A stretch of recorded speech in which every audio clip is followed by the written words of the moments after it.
أشهد أن لا إله إلا الله. نحمده ونصلي على رسوله الكريم، أما بعد. أعوذ بالله من الشيطان الرجيم. بسم الله الرحمن الرحيم.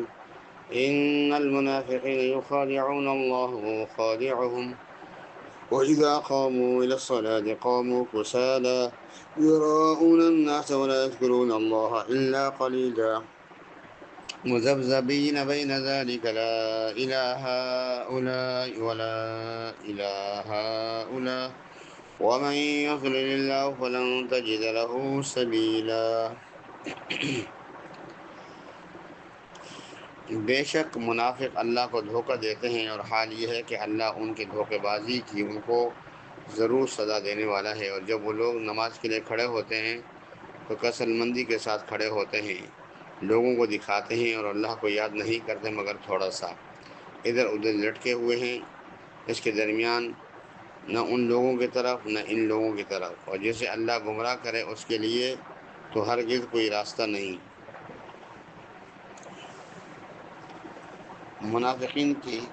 منافقوں کی چال بازیاں اور امیر دینی میں کسل مندی کا تذکرہ ہے، اور مسلمانوں کو حکم ہے کہ کافروں کو دوست نہ بناؤ۔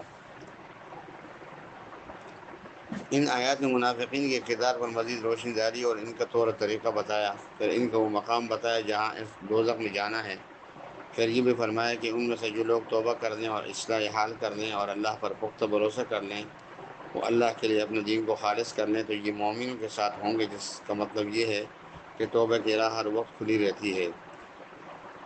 شروع میں ارشاد فرمایا کہ منافقین اللہ کو دھوکہ دیتے ہیں، اور سورہ بقرہ کے دوسرے رکوع میں فرمایا یخادعون اللہ والذین آمنوا وما یخدعون الا انفسهم وما یشعرون، کہ وہ اللہ کو اور اہل ایمان کو دھوکہ دیتے ہیں، مسلمانوں سے جھوٹ کہہ دیتے ہیں کہ ہم مومن ہیں، اندر سے مومن نہیں ہیں، اور پھر انہی نعمتوں اور برکتوں کے آرزومند ہیں جو اللہ تعالیٰ نے اہل ایمان کو عطا فرمائی۔ اور یہ اللہ تعالیٰ نے جو اہل ایمان کو عطا فرمانے کا وعدہ فرمایا ہے، گویا کہ ان کا عقیدہ اور ان کا ایمان سے منحرف ہونا اللہ کو کہ معلوم ہی نہیں ہے۔ پھر فرمایا کہ وہ خادعون، اللہ ان کے دھوکے کی ان کو ضرور سزا دینے والا ہے۔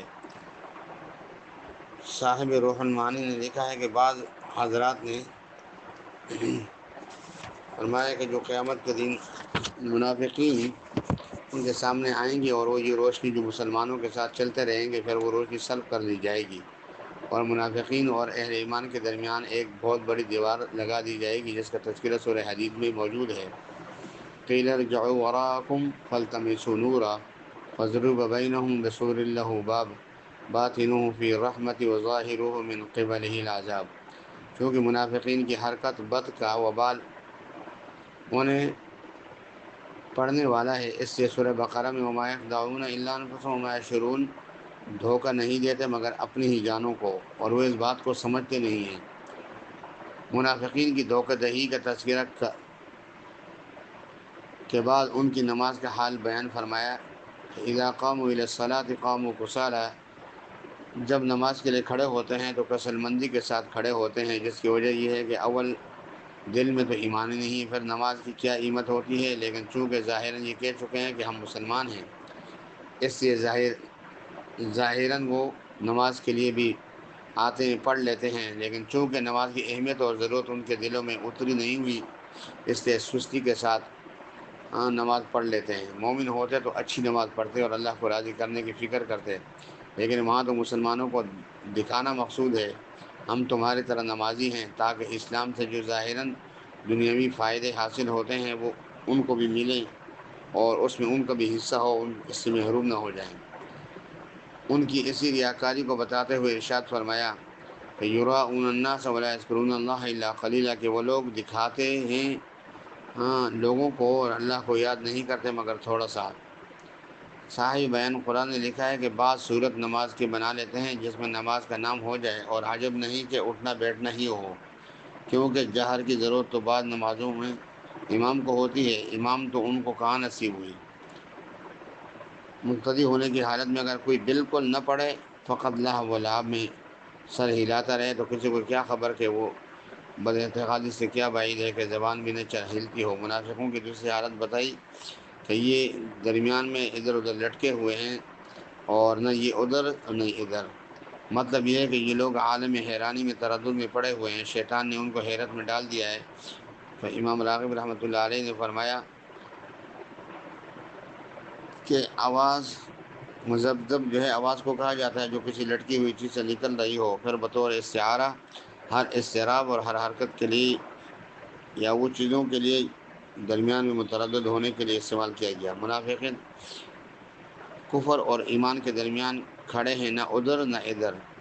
حقیقت میں نہ ان کا مسلمانوں سے تعلق ہے، نہ اہل کفر کے بالکل درمیان میں لٹکے ہوئے ہیں۔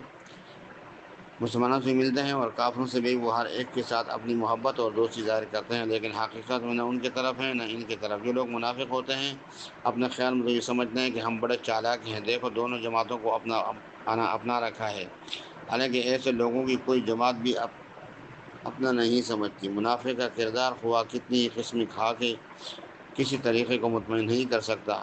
رسول اللہ صلی اللہ علیہ وسلم نے ارشاد فرمایا کہ المنافق کالشاة العائر بین الغنیمین، فرمایا کہ منافق کی ایسی مثال ہے جیسے کہ کوئی بکری دو ریوڑوں کے درمیان ہو، کبھی اس ریوڑ کی طرف جاتی ہے اور کبھی اس ریوڑ کی طرف آتی ہے۔ معلوم ہوا کہ نماز میں سستی کرنا، نماز کے لیے اٹھنا بدولی سے، نماز کے افعال ادا کرنا میں سستی کرنا منافقوں کا طریقہ ہے۔ اہل ایمان کو چاہیے کہ خوب خوشی اور بشاشت اور نشاط کے ساتھ نماز کو ادا کریں۔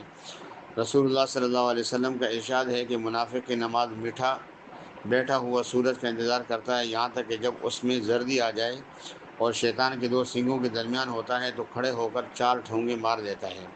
اس میں اللہ کو نہیں یاد کرتا ہے مگر تھوڑا سا۔ 4 ٹھونگے مارنے کا مطلب یہ ہے کہ سیدھا ہلکا سا کیسر اٹھا لیا، جیسے کہ مرغا جلدی ٹھونگے مار کے دانہ اٹھاتا ہے، اور شیطان ایسی جگہ کھڑا ہو جاتا ہے جو سورج کے اور ان کے دیکھنے والوں کے درمیان ہو، کھڑے ہو کے سر ہلاتا ہے جس سے دیکھنے والوں کو سورج کی شعاؤں کی حرکت معلوم ہو۔ سورج کی پرستش کرنے والے اس وقت اس کی عبادت کرتے ہیں۔